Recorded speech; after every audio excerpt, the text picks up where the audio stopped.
우리 주님의 가장 큰 관심은 일이 아니라 사람이었습니다. 잃어버린 영혼을 구원하는 일에 우리 주님은 모든 것을 거셨습니다. 그렇게 해서 구원하신 사람들 중에서 또 주님은 주님의 동역자로 쓰실 일꾼들을 스카우트하십니다. 주님의 손과 발이 될 사람들을 구하십니다. 하나님은 건물이나 돈이나 시스템으로 일하시는 것이 아니라 사람을 통해서 일하십니다. 하나님의 일을 하시기 위해서 사람들을 찾으시고 택하시고 구원하시고 준비시키십니다. 예수님의 3년 공생애 후에 남은 것은 건물이 아니고 책이 아니고 시스템이 아닙니다. 12제자가 전부였습니다. 그런데 그 12제자가 세상을 바꾸었습니다. 교회는 건물이 아니라 사람입니다. 하나님의 구원을 체험한 사람들, 하나님의 영으로 충만한 사람들, 광야 속에서 예수님을 만난 사람들, 기도와 말씀으로 훈련받은 사람들, 늘 하나님께 겸손히 매달리는 영적인 리더들이 있는 교회는 흔들리지 않습니다. 단단합니다. 건강합니다. 하나님의 사람들은 구경꾼이 하나도 없어요. 모두 몸을 던져 일합니다. 살아있는 교회는 구경꾼이 아니라 일하는 플레이어들이 많은 교회입니다. 하나님은 구경꾼 1000명보다 헌신된 일꾼 10명을 통해서 일하십니다. 이 헌신이 억지로 강요되는 게 아닙니다. 말씀을 듣고 은혜를 받으면, 예수님의 그 체험이 강렬하면 자신도 모르게 모든 것을 던지는 헌신을 하게 되어 있습니다. 이것이 예수님의 선택과 제자의 헌신의 신비입니다. 오늘의 말씀에서 우리는 그것을 발견하게 됩니다. 예수님께서 처음 그 수제자 베드로를 스카우트하시게 된 이 정황에 대해서 이 복음서마다 설명이 조금 틀려요. 마태복음에서는 예수님께서 그냥 갈릴리 해안을 다니시다가 이 베드로를 보시고 나를 따르라, 내가 너를 사람 낚는 어부 되게 할 것이다 라고 아주 심플하게 한 것으로 되어 있지만, 누가복음에서는 조금 더 디테일하게 기술하고 있습니다. 1절 함께 읽겠습니다. 시작. 무리가 몰려와서 하나님의 말씀을 들을새 예수는 게네사렛 호숫가에 서서. 자, 무리가 몰려왔다는 말은 점잖은 표현이고요, 헬라어 원문 번역으로 하면은 인산인해를 이루었다는 뜻입니다. 그래갖고 너무나 많은 사람들이 확 몰려왔기 때문에 예수님께서 그 군중에게 밀리다가 그냥 물에 빠질 지경까지 가게 된 거예요. 예수님께서는 이들에게 말씀을 전해야 되는데 너무 막 사람들로 아수라장이 되니까 예수님이 서 있을 곳이 없어요. 이때 예수님께서 정박해 있는 베드로를 보고 기가 막힌 아이디어를 생각하셨습니다. 한강에 둥둥섬이 뜨기 전에 주님께서는 수상 스테이지 아이디어를 딱 생각하셨어요. 그래, 그렇게 하면 되겠구나. 내가 배를 타고 무태에서 조금 떨어져서 이 무태에 있는 청중에게 설교하면 되겠구나. 이 아이디어를 서울시가 보고 이 둥둥섬 아이디어를 낸 것 같아요. 자, 그런데 예수님께서 수상 스테이지로 선택하신 배가 바로 시몬 베드로의 배였습니다. 2절 3절 읽습니다. 시작. 호숫가에 배 두 척이 있는 것을 보시니 어부들은 배에서 나와서 그물을 씻는지라. 예수께서 한 배에 오르시니 그 배는 시몬의 배라. 육지에서 조금 떼기를 청하시고 앉으사 배에서 무리를 가르치시더니. 자, 여기서 보니까 일단 이 타이밍이 중요합니다. 이게 이른 아침 오전이었어요. 어부들이 배에서 나와 그물을 씻고 있었다. 이 말은 밤새워서 고기를 잡고 난 뒤에 다음 출어를 위해서 그물을 씻고 배 청소해 두고 있었다, 이 말입니다. 자, 밤새 고기를 잡느라고 지칠 대로 지친 어부들은 이제 이 청소 끝나고 집에 가서 푹 쓰러져서 쉬어야 돼요. 퇴근 시간이란 말이에요.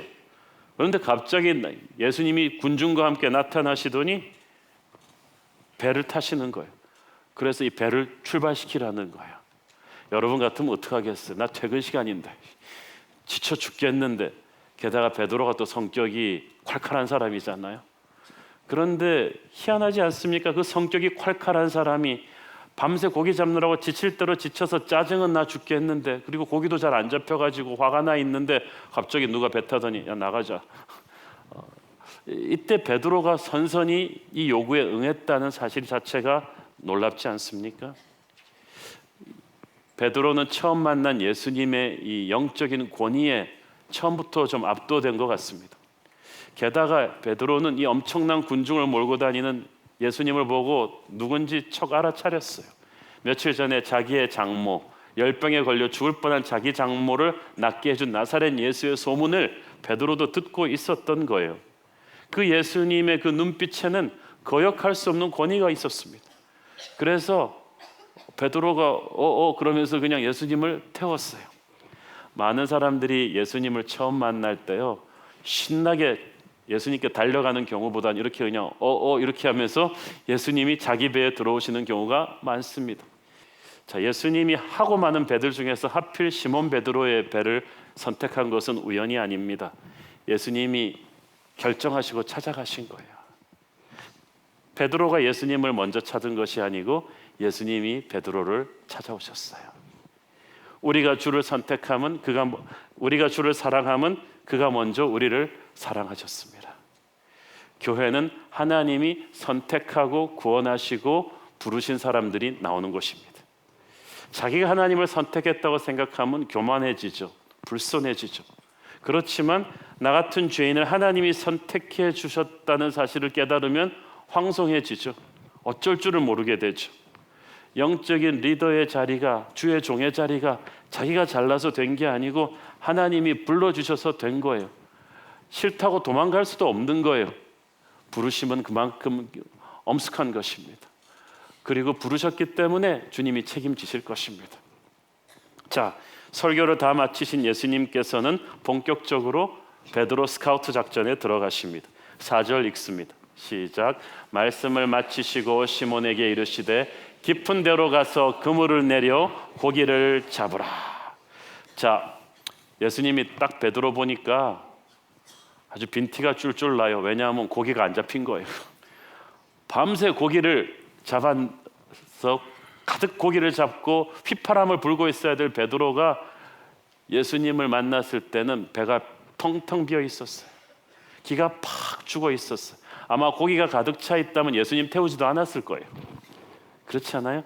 고기가 없었기 때문에, 망했기 때문에, 가슴이 가난했기 때문에 예수님이 타실 수도 있었을 거예요. 여러분의 인생이라는 배에 예수님이 들어오실 때 많은 경우 그래요. 여러분의 인생에 고기가 없어졌을 때 예수님이 들어오셨어요. 망했을 때, 감옥에 갇혔을 때, 배고플 때, 가난할 때, 힘들 때 주님이 들어오십니다.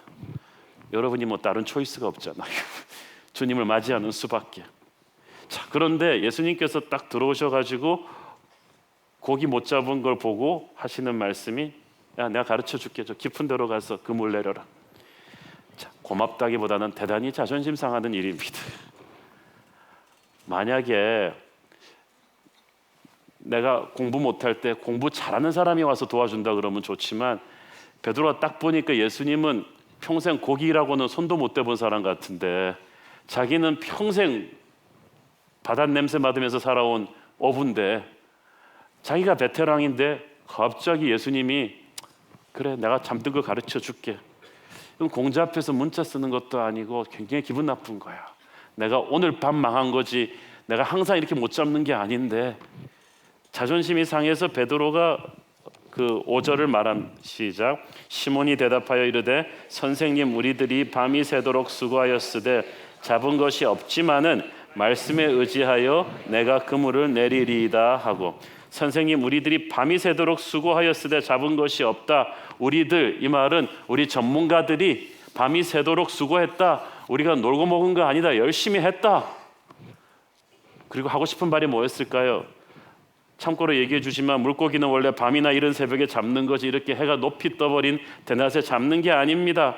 그리고 일반적으로 물고기는 그렇게 깊은 물속에 없습니다. 나는 물고기 잡는 전문가란 말입니다. 선생한테까지 내가 동정받고 싶은 마음이 없습니다.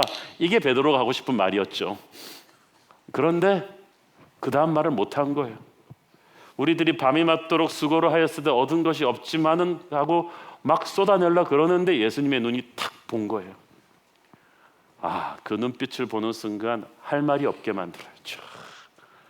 할 말이 쫙 없어지는 거예요. 엄청난 권위가 그를 압도하기 시작합니다. 하나님 앞에서 아직도 제잘제잘 되고 있다면 아직까지 자아가 살은 거예요. 자아가 살았거나 하나님을 제대로 체험하지 못했거나 그런데 내 자아가 부서지고 하나님의 임재를 제대로 직면하면 말이 필요가 없어져요. 그래서 그 다음부터는 내가 하는 말이 아니라 성령의 말이 나와요. 잡은 것이 없지만은 말씀에 의지하여 내가 그물을 내리리이다. 베드로도 놀랬을 거야. 내가 지금 무슨 말을 하고 있는 거지? 그때부터는 성령이 이끌어가는 말이에요. 여러분도 이 후반부부터만 하십시오. 성령께서 내가 내 상식으로는 내 경험으로는 도저히 이해할 수가 없지만 말씀을 붙잡고 내가 갑니다. 가면 될 거 아니에요? 그냥 가겠습니다. 이게 어떻게 가능한 일입니까? 아까 베드로가 군시렁 하면서 말씀 듣고 있었다 그랬죠? 군시렁 하면서 들었어도 말씀에 파워가 있는 거예요. 이미 베드로 안에 들어간 하나님의 말씀이 역사하고 계셨던 거예요. 그래가지고 베드로도 모르는 무의식 속에 예수님의 말씀이 쫙 가득 찼다가 결정적인 순간에 베드로의 옛사람이 살아오르는 걸 툭 짚어버리고 하나님의 말씀이 반응하게 한 거예요. 성령이 나간 거예요. 그래서 여러분 말씀을 많이 들으셔야 돼요. 그러면 결정적인 순간에 내 옛사람을 확 꺾고 성령께서 말씀으로 반응하게 합니다. 자, 그래서 말씀에 의지해서 순종하겠다는 말이 나간 거예요. 그리고 그물을 던집니다. 6절 7절 읽습니다. 시작. 그렇게 하니 고기를 잡은 것이 심히 많아 그물이 찢어지는지라. 이에 다른 배에 있는 동무들에게 손짓하여 와서 도와달라 하니 그들이 와서 2배의 채움에 잠기게 되었더라. 그렇게 하니 고기를 잡은 것이 심히 많다. 여러분, 말씀은 내가 분석하고 따지는 게 아니라 순종하는 거예요. 순종하면 고기가 나와요. 말씀을 공부하는 사람과 순종하는 사람은 하늘과 땅 차이야. 바이블 스터디는 굉장히 많이 하는데 삶에 능력이 없는 사람, 순종이 안 돼서 그래요. 말씀은요, 암만 스터디한다고 되는 게 아니라 순종을 해야 돼요. 그래야 그게 능력으로 폭발하기 시작합니다. 여러분의 삶 속에 말씀이 체험되기를 원합니까? 순종하기를 바랍니다. 기적이 나오는 거예요. 자, 고기가 얼마나 많은지 그냥 밑으로 쑥쑥쑥쑥, 마치 조스를 낚은 것처럼 그냥 밑으로 쑥쑥쑥쑥 빠져드는 거예요. 그랬더니 2번째 배까지 불러갖고 그물을 같이 걸었는데도 쑥쑥쑥쑥 걸었어요. 펄펄 살아뛰는 수천 마리의 고깃대가 막 눈에 보이기 시작하면서 이 어부들의 몸이 그냥 밑으로 막 당겨지는 상황이에요. 말씀은 순종하는 자에게 축복으로 임합니다. 능력으로 임합니다. 하나님의 나라는 말씀으로 임하거든요. 말씀에 순종할 때 우리는 기적을 체험하게 될 것입니다. 말씀에 의지해서 말씀을 순종하는 자, 능력을 체험하게 될 줄로 믿습니다. 자, 이때 상황을 다시 한번 리캡처해 보겠습니다. 어부들이 다 달라붙어 가지고 그냥 밑으로 쑥쑥 빠지는 이 그물을 잡아당기고 있는데 베드로만은 쑥쑥 내려가다가 베드로만 눈은 이렇게 확 들어가지고 예수님을 바라보는 거예요. 근데 예수님은 너무나 당연하다는 것이 편안한 표정으로 웃고 계세요. 그 순간 베드로가 그물을 팍 놨어요. 그 옆에 어부가 팍 나자빠졌겠죠. 그러니 확 돌아가지고 예수님 앞에 무릎을 꿇고 엎드렸는데 이 자세는 그냥 엎드리는 자세가 아니라 예배하는 자세입니다. 주여 나를 떠나소서. 8절 보세요. 시작. 시몬 베드로가 이를 보고 예수의 무릎 아래에 엎드려 이르되 주여 나를 떠나소서 나는 죄인이로소이다. 자, 여기서 주여라는 말은 여호와라는 말이에요. 하늘과 땅을 다스리시는 전능하신 하나님을 베드로가 고백해 버린 거예요. 사실 이게 좀 이해가 안 가죠. 고기 많이 잡게 해주셔서 하는 땡큐가 아니에요. 베드로는 여기서 하나님을 본 거예요. 전능자 하나님을 본 거예요. 자, 이 사실을 알기 위해서는 이건 베드로가 베테랑 어부였기 때문에 가능한 일입니다. 여러분, 전문가가 아니면 진짜 그 전문가를 못 알아봐요. 고기 잡는 일이요, 우리 생각하는 것처럼 그렇게 간단한 일이 아니더라고요.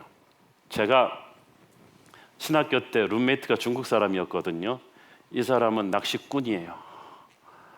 당신은 낚시하기 위해 태어난 사람. 그런데 그 샌디에고 그쪽에 이렇게 호수 같은데 낚시 하나 들고 가는데 만약에 그 호수에 단 한 마리의 물고기가 있다면 그 친구가 잡습니다. 그 뭐 낚시 경연대 같은 거 가면은 그 친구가 항상 1등이에요. 그래서 보니까 준비가 철저히, 이 친구는 낚시하러 가기 전에 라디오 방송으로 들어요. 일단 날씨에 대해서 쭉 듣고, 그리고 그 호숫가 가서 정찰을 해요. 막 걸어 다니면서 어디가 응달이고 어디가 양지고 이렇게 딱 보고, 그 다음에 그 호숫가 앞에 보면은 그 피셔맨들을 위해서 잡히는 고기 종류가 쫙 나와요. 그럼 그 고기 몇 개 보고 집에 와서 공부하는 거예요. 고기에 따라서 이 입감하는 게 달라요. 그러면은 이 닭고기랑 뭘 이걸 가지고 또 이렇게 미끼도 만들고, 그 다음에 낚시 바늘을 가는데요, 면도칼로 탁 가는데 툭 치면 탁 써요. 이 친구가 꿰오면요, 인중을 정확하게 꿰가지고 잡아요. 그래가지고 뭐 옆에를 꿰고 이렇게 하면은 이거는 꾼이 아니라는 거야. 정확하게 해서 오는데, 그리고 다 끝나면은, 낚시 끝나면 또 깨끗하게 닦아요. 이걸. 그 사람이 그 고기를 잡기 위해서 가는 걸 보면 아주 경건하기까지 합니다. 그런데 그 친구가 하는 말이 있어요. 그래도 안 되는 날이 있대요. 안 될 때는 안 된다는 걸 인정하는 게, 그래서 이건 고기 잘 잡는 사람은 안다는 거예요. 자기는 그래서 베드로 심정을 이해한대요. 진짜 안 될 때는 안 된대요. 날씨와 경험과 모든 것이 맞닥뜨려줘야 되는데, 고기가 진짜 안 나오는 때는 그냥 안 나온대요. 그런데 정말 고기가 나오기 불가능한 상황, 대낮에는 물고기가 다 숨어버린 그 상황에서 이 고깃대가 깊은 데 나오지도 않는데 했다는 것은 누군가가 거기로 고깃대를 몰았다는 거예요. 초자연적인 존재가. 그리고 그 당시 어부들의 기록에 보면은 만선이 돼도 그 정도로 두 배로 찰 정도로 그렇게 한꺼번에 나오는 적이 없다는 거예요. 베드로가 그걸 아는, 이거는 인간의 힘으로 잡는 고기가 아니었구나. 그리고 딱 보니까 어부도 아닌데, 그리고 예수님의 말씀을 들으면서 했던 모든 것들이 자기 삶에서, 자기 전공 분야에서 터진 초자연적인 이 기적을 통해서 딱 체험되는 순간, 베드로는 와, 고기 많이 잡았다, 나 이제 부자다, 그게 아니라 하나님을 체험한 거예요. 여러분, 말씀을 듣고 순종할 때 오는 이 기적은요, 내게 하나님을 보게 합니다. 불가능한 상황 속에서 파산되기 직전에 돈이 들어와서 가사회생한 사업가는 이제 돈 많이 벌었구나, 이게 아니라 이 돈은 하나님이 주신 돈이란 걸 딱 알아요. 하나님이 하신 거구나. 여러분의 삶의 기적에서 하나님을 보기를 바랍니다. 베드로가 하나님을 느낀 순간에 주여 그러고 예수님 앞에 털썩 꿇어앉습니다. 그리고 뭘 먼저 해요? 회개합니다. 아니, 고기 많이 잡게 하셨는데 회개하고 있어. 나는 죄인이라는 거예요. 여러분, 살아계신 주님께서 여러분의 삶으로 브레이크드로 하실 때 죄인인 자신의 모습이 그분의 거룩한 임재 앞에 투영됩니다. 그러면 그냥 시키지 않아도 회개하는 거예요. 이게 진짜 주님을 만나는 사람의 자세입니다. 우리 주님이 나를 찾아오셔서 불러주셨는데 교만하게 주님 사람 볼 줄 아시네, 이러면 잘못된 거예요. 예수님은 베드로에게 당일 갈릴리 호수 포역량 1위의 어부로 만들어주기 위해서 이 기적 주신 게 아니에요. 베드로 일가의 수입을 올려줘서 팔자 고쳐주려고 하신 것이 아닙니다. 베드로의 가장 자신만만한 분야에서 베드로를 깨버림으로써 베드로를 항복시킨 거예요. 그분의 거룩한 권위 앞에 무릎 꿇게 하려는 거예요. 우리 모두가 다 자기 전공 분야에서는 은근한 교만이 있거든요. 그게 부서져야 항복을 합니다. 베드로가 그랬습니다. 어떤 사람은 인간관계가 전문 분야예요. 항상 인맥으로 문제를 해결하는데, 그 사람은 인간관계에서 처절하게 배신당할 때 주님 앞에 항복할 거야. 진정한 변화는 항복에서부터 시작합니다. 예수님 앞에 손을 드는 거예요. 우리가 찬양할 때 이 히브리어 야다라는 이 단어는 항복이라는 단어예요. 나를 완전히 꺾어버리는 거예요. 그리고 회개합니다. 회개하고 항복한 사람을 주님이 일으켜서 주님의 종으로 사용하실 줄로 믿습니다. 이게 나쁜 게 아니죠. 그리고 주님이 베드로의 미래를 보십니다. 8절에 보니까 시몬 베드로라고 돼 있죠. 원래 이 두 가지 이름이 따로 나와야 돼요. 시몬은 베드로의 옛 이름이고, 베드로는 주님이 붙여주신 반석이라는 뜻의 새 이름이에요. 이게 이제 시몬 베드로가 되었다는 말은 무슨 말입니까? 이제부터 이 사건을 기점으로 해서 베드로의 인생은 시몬에서 이제 베드로로 가는 시작이에요. 이제 그토록 들쑥날쑥하던 펄펄 끓는 성정의 다혈질 베드로가 반석처럼 단단한 하나님의 사람으로 가는 여정이 시작된 거예요. 여러분이 예수님을 만나는 그 순간부터 변화는 시작되었습니다. 감지하지 못할 뿐이지 변화는 시작되었어요. 베드로의 인격을 변화시키실 주님께서는 이제 베드로가 가게 될 새로운 미래도 보여주십니다. 여러분, 미래가 궁금하십니까? 예배하십시오. 예수님을 체험하면 예수님이 여러분의 미래를 보여주십니다. 10절 시작. 세베대의 아들로서 시몬의 동업자인 야고보와 요한도 놀랐음이라. 예수께서 시몬에게 이르시되 무서워하지 말라. 이제후로는 네가 사람을 취하리라 하시니. 무서워하지 말라 그런 걸 봐서 지금 베드로가 덜덜덜 떨고 있어요. 주님을 만나는 건 충격입니다. 그러나 예수님께서 말씀하세요. 내가 너를 사람 낚는 어부 되게 하리라. 여기서 한 마리 두 마리 낚는 어부가 아니라 이 그냥 저인망 그물로 수백 수천 마리씩 훑어내는 어부를 말하는 거예요. 베드로는 정말 훗날 복음을 전파해서 수많은 잃어버린 영혼들을 죽음의 바다에서 끌어올리는 그런 사람 낚는 어부가 되죠. 예수님은 그 베드로의 미래를 그 순간에 보시는 거예요. 주님께서 보잘것없는 우리를 부르시고 구원하실 때 우리를 통해 행하실 크고 놀라운 일을 미리 보시는 줄로 믿습니다. 그러니까 실수가 없어요. 실수가 없으세요. 자, 중요한 것은 이 주님의 부름을 받은 제자들이, 이 베드로와 이 제자들이 지체 없이 이 콜에 순종했다는 거예요. 11절 시작. 그들이 배들을 육지에 대고 모든 것을 버려두고 예수를 따르니라. 자, 여러분, 이 배에 지금 뭐가 실려 있어요? 자기들의 팔자를 고칠 수 있는 엄청난 고깃대가 실려 있습니다. 근데 그것까지 다 버린 거예요.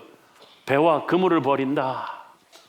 어부에게 있어서 평생 생업에서 다닌 배와 그물을 버린다는 건 선비가 붓을 꺾는 것과 똑같은 거예요. 그냥 자기를 죽이는 거예요. 이런 엄청난 희생을 할 수 있었던 것은 예수를 만났기 때문이에요.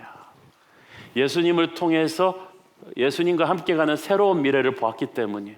그 미래의 놀라운 비전과 가능성과 그 능력이 지금 자기가 하고 있는 일과는 비교가 안 된다는 것을 알았기 때문입니다. 영적으로 알았기 때문이에요. 사실 인간적인 시각으로 보면 이해가 되질 않아요. 이렇게 엄청난 고깃대를 잡았으면 이 고기 다 팔아가지고 배 몇 척 더 사고 이제 횟집도 하나 열고 수산시장에서도 하나 자리 잡고 그걸로 이제 헌금도 많이 하고 그걸 점점 키워갖고 갈릴리 수산협회 회장도 하고 이러면서 그 갈릴리 교회 장로님도 되고 이렇게 살아야 되잖아요. 그런데 베드로는 이렇게 과격해 그냥 싹 버리고 주님 따라가는 거예요. 희한하지 않습니까? 여러분, 예수님의 능력으로 더 이상 잡을 수 없을 만큼 고기를 잡아봤기 때문에 버리는 것도 별로 어렵지가 않아요. 자, 베드로가 포기한 것만 보면 큰 희생 치른 것 같죠? 그런데 우리가 주목해야 될 것은 베드로가 무엇을 버렸느냐가 아니라 버리고 무엇을 얻었느냐입니다. 더러운 흙덩이를 버리고 귀한 보석을 잡았을 때 그걸 아깝다고 하는 사람은 아무도 없습니다. 잠시 사라질 이 땅의 것을 버리고 영원히 빛날 천국의 상급을 붙잡은 사람에게 이건 희생이 아니라 횡재하는 것입니다. 영적인 눈을 가지고 보았을 때 베드로는, 천사들은 알았을 거예요. 베드로 똑똑하네. 희생하는 게 아니라 횡재했다는 것을 알 수 있어요. 베드로는 주님을 만난 뒤 주님보다 더 귀한 것이 없는 걸 알았어요. 그래서 이 세상 것들이 중요하지 않다는 게 아니라 주님 안에서 발견하는 그 인생을 볼 때 상대적으로 태양빛 밑에 촛불처럼 시시해 보이기 시작한 거예요. 그래서 갈등 없이 버린 것입니다. 빌립보서 3장 7절 9절 시작. 그러나 무엇이든지 내게 유익하던 것을 내가 그리스도를 위하여 다 해로 여길 뿐더러 또한 모든 것을 해로 여김은 내 주 그리스도 예수를 아는 지식이 가장 고상하기 때문이라. 내가 그를 위하여 모든 것을 잃어버리고 배설물로 여김은 그리스도를 얻고 그 안에서 발견되려 함이니 내가 가진 은은 율법에서 난 것이 아니요 오직 그리스도를 믿음으로 말미암은 것이니 곧 믿음으로 하나님께로부터 난 의라. 바울은 정말 모든 것을 가진 사람이었어요. 오늘날 우리 모든 부모들이 자기 자식이 갖기를 원하는 최고의 학벌과 재산과 명예와 이걸 다 가진 사람인데 이게 예수님의 종이 되기 위해서 배설물처럼 여기고 버렸다는 거예요. 여러분, 희생은 내가 희생이라고 생각하면 그때부터 희생이 아닙니다. 헌신은 내가 헌신이라고 생각하면 그거 헌신이 아니에요. 헌신은 내가 횡재했다고 생각하고 하는 거예요. 많은 분들이 그 생각을 합니다. 내가 정말 이렇게 너무너무 술 마시고 싶은데 예수님을 위해서 피눈물 같이 참으면서 술을 끊는다. 그러면 그냥 술 드세요. 그렇게 하는 게 아니에요. 예수님을 만난 성령의 기쁨이 너무 좋아서 술 맛이 딱 끊기는 거예요. 어떤 분, 내가 정말 골프 치고 싶으면 미치겠는데 토요일 날 교회에서 그냥 LCS 시킨다고 그냥 이를 박박 깔면서 그냥 골프 치세요.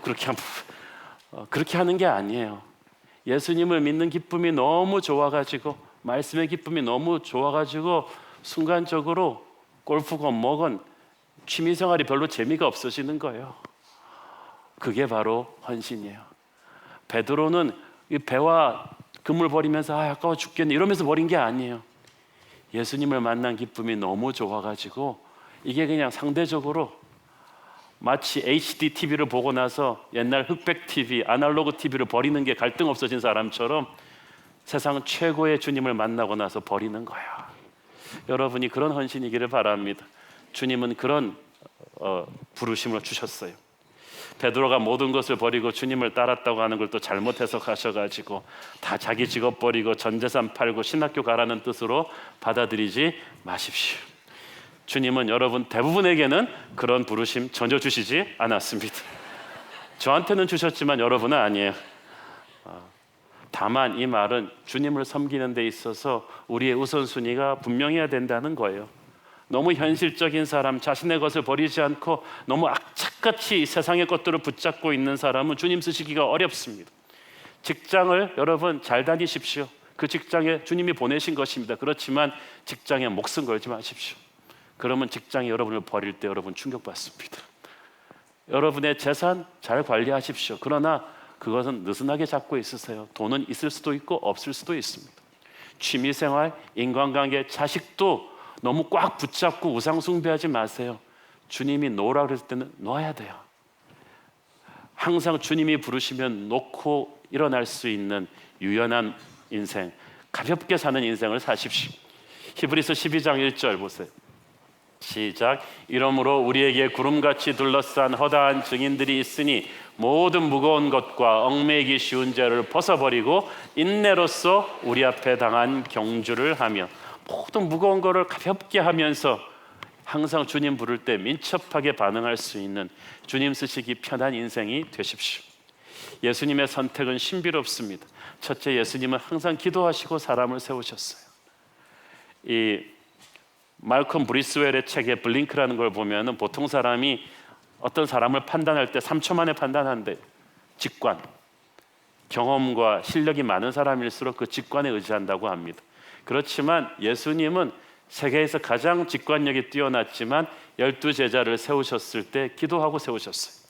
누가복음 6장 12절 13절 시작. 이때 예수께서 기도하시러 산으로 가사 밤이 새도록 하나님께 기도하시고 밝음에 그 제자들을 부르사 그 중에서 12를 택하여 사도라 칭하셨으니, 예수님은 자신을 따르는 수많은 사람들 중에서 이제 지상교회를 끌고 나갈 12제자를 세울 때 직관에 의지하지 않으시고 기도하셨다.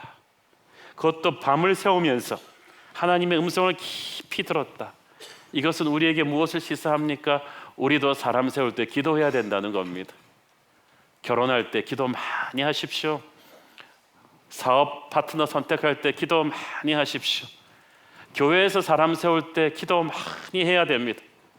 그것도 대충 해치우는 기도가 아니라 온 마음과 정성을 다해서 기도해야 됩니다.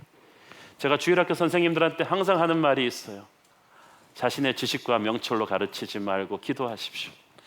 그래서 선생님들은 중에서 항상 자기 학생들 이름을 갖고 다니면서 기도하고 기도받는 분들, 제가 단언컨대 그 아이들은 변할 것입니다. 사랑하는 여러분, 사람을 세울 때 기도하십시오. 하나님은 약한 나로 강하게 하시는 주님이십니다. 사실 베드로를 비롯해서 예수님의 12 제자들 상당히 별 볼 일 없잖아요. 그런데 주님께서 그들을 품으시고 놀라운 일을 하는 사람들로 세우셨습니다. 우리를 보십시오. 서로를 보십시오. 자기 자신을 보십시오. 뭐 별 볼 일 없잖아요. 우리가 똑똑하면 얼마나 똑똑하고, 또 우리도 다 성격도 안 좋잖아요. 개성도 뛰어나잖아요. 예수님이 우리의 성격 보고 실력 보고 썼으면 다 자격 미달이죠. 그러나 주님께서 우리를 부르셨습니다. 고린도전서 1장 27절 29절 시작. 그러나 하나님께서 세상에 미련한 것들을 택하사 지혜 있는 자들을 부끄럽게 하려 하시고 세상에 약한 것들을 택하사 강한 것들을 부끄럽게 하려 하시며 하나님께서 세상에 천한 것들과 멸시받는 것들과 없는 것들을 택하사 있는 것들을 패하려 하시나니 이는 아무 육체도 하나님 앞에서 자랑하지 못하게 하려 하심이라. 아멘. 정말 그런 것 같아요. 어떻게 저같이 단점 많고 부족한 죄인이 구원받고 목사까지 되었는가? 정말 신비롭습니다. 제가 말씀드렸죠. 저는 우리 초등학교 동창들 교회 못 오게 한다고. 그 사람들이 와서 항상 그럴 거예요. 어떻게 제가 목사가 됐지? 우리를 구원하신 하나님께서 우리를 일꾼으로 쓰십니다. 자격이 없는데 주님이 채우셔서 쓰십니다. 주님이 부르셨다는 사실이 신성한 거예요. 우리를 구원하신 하나님께서 또 교회로도 여러분을 부르셨습니다. 하나님의 사역만으로 부르시는 게 아니라 교회로도 여러분을 부르셨어요. 이 많은 5만 6천 개 한국의 교회들 중에서 21세기 이 시간에 저와 여러분이 목사와 성도로 이 새로운 교회에서 만났다는 것은 부르심입니다. 우리 인간적으로 한 게 아니에요. 전에는요, 제가 이 부르심을 가지고 생각을 잘 못했는데 우리 교회 오는 교인들은 주님이 우리 교회로 부르셨다고 제가 은혜롭게 이해했지만 떠나는 교인들은 이게 받아들여지지 않는 거예요. 전 부르심이 아닐 거야. 잘못 판단한 거야. 심리도 못 가서 발병 날 거야. 막 이런 생각을 하는 거예요. 근데 그게 아니에요. 여러분, 부르심과 보내심은 동전의 양면성이에요. 우리를 보내신 주님이 또 우리를 보내십니다. 미국의 한 유학생 교회 목사님은 항상 힘들어하세요. 3년 정도 죽어라고 제자 훈련 시켜놓으면 항상 한국으로 돌아간대요. 그럼 우리는 뭔가? 우리는 뭔가? 갈 때마다. 그런데 어느 날 그분이 생각했다는 거야. 우리를 버리고 떠나는 게 아니라 서울로 하나님이 그 사람들을 부르셨구나. 그래서 이제 보내고 축복하기로 했대요. 그 말이 맞더라고요. 하나님이 부르시면 또 하나님은 보내시는 분이세요. Come, go. Come, go. 우리 교회를 부르신 하나님께서 또 선교지로 다른 곳으로 또 부르시는 거예요. 우리 교인들 중에서도 몇 가정이 벌써 또 선교지로 부르심을 받아서 떠났습니다. 우리가 이걸 이해를 해야 돼요.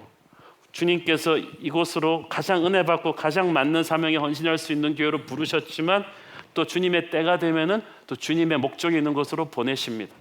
이거를 이해를 해야 우리가 성도들이 확 늘어난다고 해서 교만해지질 않고 또 떠나는 성도들 때문에 상처받지 않아요. 오는 분들 감사하고 웰컴하고 또 떠나는 분들 축복하고 다른 부르심이 있겠구나 라고 파송하고 보낼 때 우리 마음에 기쁨이 있는 줄로 믿습니다. 우리는 인간적인 정과 의리로 모인 교회가 아니잖아요. 우리가 다 모습이 다릅니다. 나이가 다릅니다. 직업이 다릅니다. 성격이 다릅니다. 교회 아니면 같이 얼굴 볼 일이 없는 사람들인데 하나님께서 다 모아주셔서 우리가 하나가 되었습니다. 우리 목회자들은 여러분을 말씀과 기도로 세우라고 부르셨고 여러분은 이제 세상 속으로 들어가서 하나님의 나라를 확장하라고 부르셨습니다. 헌신의 길은 달라도 부르신 이가 하나이십니다. 그분 안에서 우리는 하나입니다. 함께 부르셨기 때문에 우리는 서로를 격려해야 됩니다. 사랑해야 됩니다. 때로는 이해가 되고 받아들여지지 않고 고통과 아픔이 있다 할지라도 교회 공동체는 그래서 위대한 것입니다. 여러분 한 사람 한 사람을 여러분의 배에 베드로의 배에 타신 주님이 들어오셔서 초대하셔서 이 새로운 교회로 부르셨습니다. 서로와 함께 있는 시간을 사랑하고 감사하면서 주님 우리를 통해서 행하실 크고 놀라운 일을 기대합시다. 기도하시겠습니다.